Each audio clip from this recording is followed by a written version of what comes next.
садоқат ба касб мавқеи устувор дар илм, саҳм дар таҳкими суботи кишвар.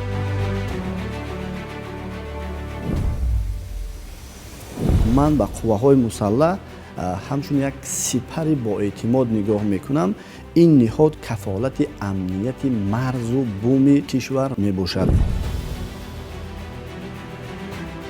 шинохт ва таҳқиқи рамзҳои мамлакат ва баррасии масъалаҳои муҳими давлатдорӣ.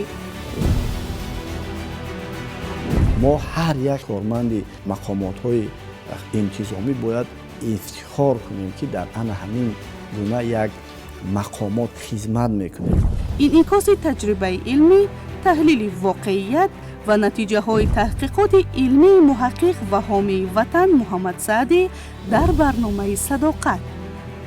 шоми 23 феврал дар телевизиони Илм ва табиат.